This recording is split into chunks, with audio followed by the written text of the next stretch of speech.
Hey, you're watching Your Plates Are Mine, the cooking show where you don't have to be a professional chef to be a star in your own kitchen.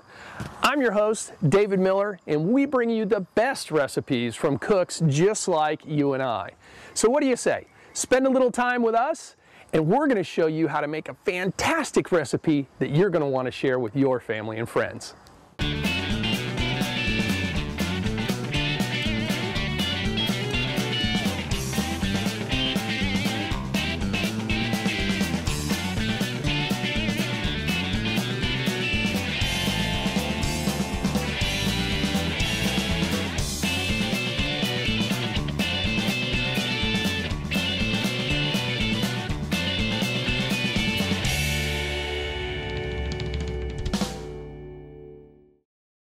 Hey gang, we're back with another great show for you.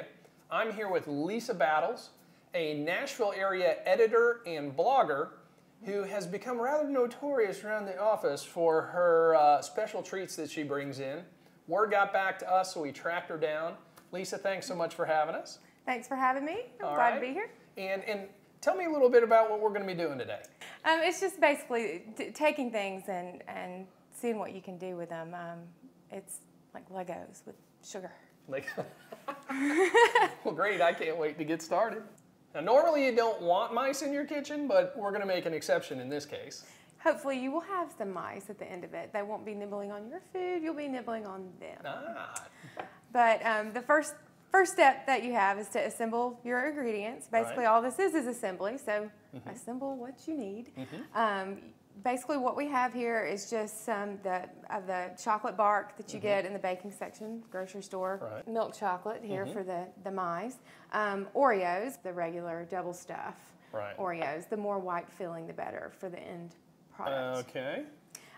You also need a handful, just a regular bag of the Hershey Kisses. The almond slivers, also in the baking section. And maraschino cherries, you can buy them in a jar, various sizes. Be sure to get the ones with stems. And you will need a little bit of green icing, a little bit of black icing. Red icing is optional. And then we just have some of these little cinnamon dots. All of this. So pretty much everything is available in the baking aisle. Pretty much. You might have to go over an aisle or two for the Oreos. Oh yeah, to the cookie aisle. So that's really all that you need to get started. Okay. First step, take your bark.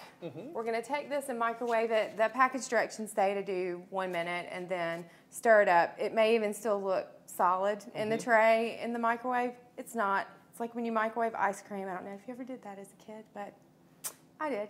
As soon as you put a spoon in it, it may already be melted after a minute. So you do that.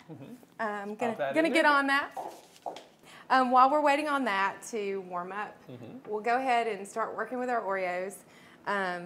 What you'll need are just the double stuffed ones, and very gently twist to separate. Ah, winner, winner, chicken dinner. Yes. This is what we're looking for. And then you just want to set it down on a little tray. That's going to be your base. We got the chocolate out of the microwave. Now, it is important. It's not my recipe, but I know it is important not to burn the chocolate. So after 1 minute, stir. If it's not done, give it another 15 seconds. Stir. Give it a few seconds to see if it melts more. If not, this took about 1 minute and 45 seconds to get it nice and melty. So, alrighty. All right. What do we do now? First step. We took our jar of cherries and drained all the juice out of them. And you don't really need anything but the stem. It's kind of a built-in little dipper. Just drag it through the chocolate, get it good and covered. You don't want to get too much on the stem, and you'll see why. Kind of near the end here, so you've got the end of the stem sticking straight out from the cookie. Okay. And I'll let you do yours. All right. While the cherry and the coating on the chocolate is still setting up, you want to go ahead, open up one of your Hershey Kisses, because you're going to use that tackiness, the stickiness of the chocolate there to affix. Well, you can rely strictly on it, or you can take the flat base, get a little bit of chocolate on the back of it. Use like glue. like glue. And affix that to the front of your mouth. And having that little bit of extra can help too if it started to set up already like this one has. Yeah. Because the next step, you've got to do it kind of quickly because the chocolate starts hardening fairly quickly. But then you're going to go to your almond slivers.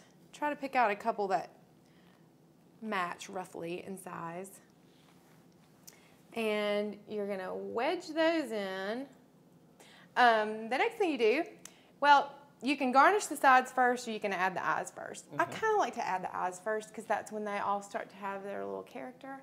You get the personality in them. And you don't really intend to give them personality. Sometimes you get one eye a little bigger than the other and you just need to leave it there. Because get the wonky eye. When you get them all together on the tray, it's pretty funny because you're like, look at that guy, you know. And you'll have an ear. You know, the ears don't match up perfectly either, but they're just like people, you know. People are more interesting in a group because you can compare. I know it's really weird, but make a group of them yourself and you'll start giving them names and trying to figure out what their little personalities are. Everybody's like, how do you have the time to do that? And really, I mean, you saw how quickly they go. I even did one in just a couple minutes. I should just let the illusion, you know, stay in place of, oh, they just slaved all night long. They're so hard. Now you're going to have to kick it up and come up with another idea. Well, funny you should say that because for a coworker, again, at the office for her birthday, I thought it would be really funny to create some little creatures similar to this, especially for her. So we have a variation on the mice. All right. Well, let's get this cleaned up and we'll go on to the next one. Sounds good. Instead of the milk chocolate, you're going to want to get the white chocolate bark. Right. Because you're going to dye that. I just got a pack of the, it's just your regular food coloring, but you can get them in all kinds of fancy colors now instead of just the red, green, blue, and yellow. They have neon. They even have food coloring gels. I haven't messed with those yet. But this is the neon pink from the neon pack. I wanted a memorable pink pig, so that's what we're going to dye our chocolate with after we melt it. That's a lot of fun to give small kids when you're not at your house. Oh, yeah, I bet. I think another fun thing you can do with food coloring, though, for small kids, you need to do it, not the small kids. And y'all may have heard of this, but you can do paintings on their sandwiches, like on their bread or whatever. It's just kind of a neat thing. You can send them to school in their lunchbox with a little. Write their name on it, so when the bully steals their lunch, you know who it was. Exactly, and they might get bullied because they have their name written on their sandwich, but who knows? Send them to work with a little Picasso on their bread. It may freak them out. Who knows? You need your cherries, which we had with the Kiss Mice. You're going to need Oreos. Right. But for these, instead of the regular double stuffed white cream Oreos, pigs like to wallow in mud. So chocolate Oreos. I picked up some of the chocolate Oreos. And they're not double stuffed. And this one's a little messy, but it doesn't really matter. Because it's a pig. And mud is, when have you ever seen neat mud? So it's not level, but that almost makes it better. Okay. That's your first step. We also have, as an additional ingredient here, instead of the almond slivers, we have the almond, well, instead of the almond slices, we have the almond slivers. And then we also have mini marshmallows, but we got the pastel ones because we're going to need the pink ones. The pink ones, right. Yes. All right. So I guess we need to melt the chocolate. Yes. All right, I'll jump on that. Okay. Okay, we got the white chocolate out of the microwave. It's melted. We're going to add, I usually just put about, what was that, 4 drops? 4 drops. Just to see how deep of a pink it's going to get. This is looking pretty red right now, but as you mix up the chocolate. So you kind of want to sneak up on the color rather than put a big squirt in there and then it's bright red. We've got that. The next step, you're going to want to go ahead and get, because you know how quickly this chocolate will harden up like it did with our mice. You're going to want to go ahead and cut your other pieces. Cut your marshmallows? Yes. So you'll just take some sharp kitchen scissors. You can use a little paring knife too, but these scissors work awesomely. There you go. So I have a snout for me and a snout for you. Why, thank you. We've got that. I don't know that anybody's ever given me a pig nose before. Or snout, pig snout. The next thing that you're going to do is grab one of the, trying to find one with kind of a good shape. A consistent shape, because you're going to want to break it in half almost perfectly. And you may have to try a couple. They don't always break right down the middle. So we've got those 2 little pieces. got my snout here. All right. Alrighty. Now you're ready to go. Again, same basic principle. You're gonna maraschino cherry. take your It's maraschino. been drained, kind of dried a little bit, but not too much. Get a really good coat of the pink chocolate on it. And that looks pretty good. And since it's a lighter color chocolate, you may want to swirl it around a little bit more to make sure it's good and covered and the color of the cherry is not peeking through too much. Which is not the end of the world since you're dealing with pink here. But you're going to drop it down in the center. And we did get the uneven mud here. Okay. So it's going to slide off and it'll slide wind up on the plate. Go ahead and right in the center of the chocolate, you're going to affix your snout. You may need to hold it for a sec to make sure it sets up well. And while the chocolate is still not set, on each side here, you're going to take the flat end of the sliver and put it our chocolate is in the runny chocolate so it falls over. Our chocolate's a little runny. It's set up too quick with the mice, and I may have got a little too hot this time.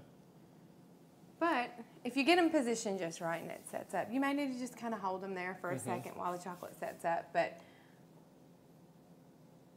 there we have our basic foundation for the pig. You've got a snout, you've got two ears. He's kind of got the little floppy dog ear syndrome going on where it looks like he's got a really alert ear and another one that's... Don't go away. We'll be right back with... Your plates are mine.